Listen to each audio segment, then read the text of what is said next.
Welcome back. आज दूसरा दिन है हमारे इस कंपटीशन का। ये बताइए कि टेक्निकल टेस्ट क्या चीज़ होती है और इसकी ज़रूरत क्या है? इस पे हम दो चीज़ें कैंडिडेट्स पे के लिए टेस्ट करेंगे।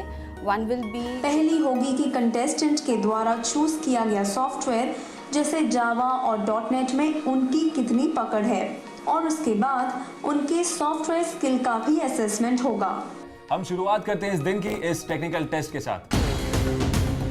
आईटी कंपटीशन का दूसरा दिन शुरू हुआ सभी कंटेस्टेंट्स के बनाए प्रोजेक्ट और उसमें यूज की गई लैंग्वेज के आधार पर टेक्निकल असेसमेंट से, जहां पर सभी कंटेस्टेंट्स को उनके प्रोजेक्ट से संबंधित क्वेश्चंस पूछे गए हैं।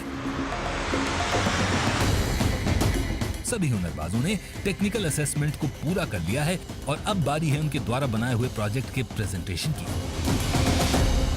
I'm looking forward to explaining them my application and also my solution and my ideas. Less excited, more nervous. अभी फाइनल असेसमेंट के लिए इंटरव्यू देंगे। प्रेजेंटेशन राउंड शुरू हो चुका है। ये जो प्रेजेंटेशन का प्रोसेस है, स्टेप बाय स्टेप इसे कैसे देख सकते हैं? अभी जजेस ये देख रहे हैं कि जो स्टेप बाय स्टेप अप्रोच होनी चाहिए प्रोजेक्ट को बनाने के लिए, has that been accomplished by the candidates और नॉट। प्रेजेंटेशन रूम में सभी हुनरबाज एक एक करके अपने अपने प्रोजेक्ट को एक्सप्लेन कर रहे हैं। यहाँ अगर किसी हुनरबाज ने अपना प्रोजेक्ट कंप्लीट नहीं किया है तो भी वो इस कंपटीशन में बना रह सकता है, क्योंकि ज्यूरी उसके बनाए प्रोजेक्ट की प्लानिंग, प्रोजेक्ट डिजाइनिंग, बनाया गया प्रोजेक्ट यूजर फ्रेंडली है या नहीं, प्रोजेक्ट बनाते वक्त किस तरह की स्किल कंटेस्टेंट्स ने यूज की है, इन सभी बातों पर जज कर रही है। अब यहाँ पे प्रेजेंटेशंस भी खत्म हो चुके हैं। हमारे सारे कंटेस्टेंट्स थ्रू हो चुके हैं इस प्रोसेस से। अब we are just waiting for final results to be out. ठीक है, फिंगर्स क्रॉस, देखते हैं क्या होने वाला है। ज्यूरी ने आपस में विचार विमर्श करने के बाद जहां पहले 3 फाइनलिस्ट चुने जाने थे, वहां अब 4 फाइनलिस्ट चुने गए और आज के इस आईटी कंपटीशन के फाइनलिस्ट्स हैं। This time we have a tie also in the place. So just calling out the ladies first. Neha.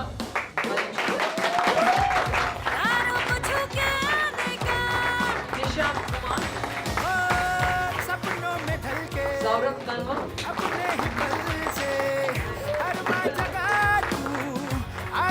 चल के कुछ करके देखो किसी भी सवाल की एक खास बात क्या होती है? तुम्हें जवाब पता हो तो बताओ, वरना रहने दो।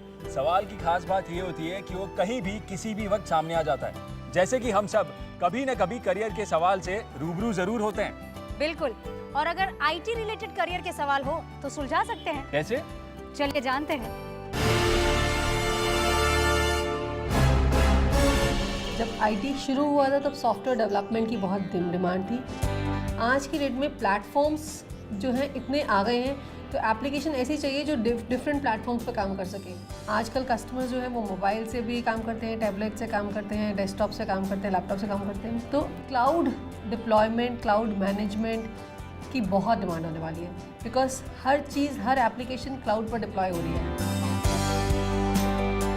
क्लाउड मैनेजमेंट को समझाने के लिए मैं आपको सिर्फ एक सिंपल सा एग्जांपल ये दूँगी कि पहले अगर मैं अपनी एक कंपनी स्टार्ट करती थी तो मुझे बड़े बड़े सर्वर्स, सॉफ्टवेयर एप्लीकेशंस, प्लेटफॉर्म्स में इन्वेस्ट करना पड़ता था आईटी को यूज़ करने के लिए। आज की डेट में कुछ सर्विस प्रोवाइडर्स होते हैं और उन सर्विस प्रोवाइडर्स में सर्विस लेके अपना होस्टिंग कर सकती हूँ एप्लीकेशंस की। तो मेरी आईटी इन्वेस्टमेंट जो है वो बहुत सेव होती है। आप अब नई सरकार का सपना देखें या नई सरकार की दिशा देखें तो डिजिटल इंडिया की बात हो रही है। डिजिटल इंडिया में 2,50,000 गाँव के अंदर डेटा पहुंच जाएगा, ब्रॉडबैंड पहुंच जाएगी, पर उसको अगर यूज़ करना है तो उसके लिए एप्लीकेशंस चाहिए। तो अब जो नौकरियां खुलेंगी वो खुलेंगी छोटी छोटी जगहों पे। जो सबसे ज़्यादा आजकल डिमांड में आता है वो ऐप डेवलपमेंट ही है। उसके अलावा एनालिटिक्स की आजकल बहुत डिमांड है। तो बिकॉज डेटा इतना फ्लो हो रहा है आज की डेट में, फेसबुक है, सोशल मीडिया साइट्स इतनी आ गई हैं जिससे डेटा बहुत सारा इकट्ठा हो रहा है, और अगर आप उसको एनालाइज करते हैं और डिसीजंस लेते हैं तो कंपनी को बेनिफिट मिलता है। तो I am sure in future is bright for India.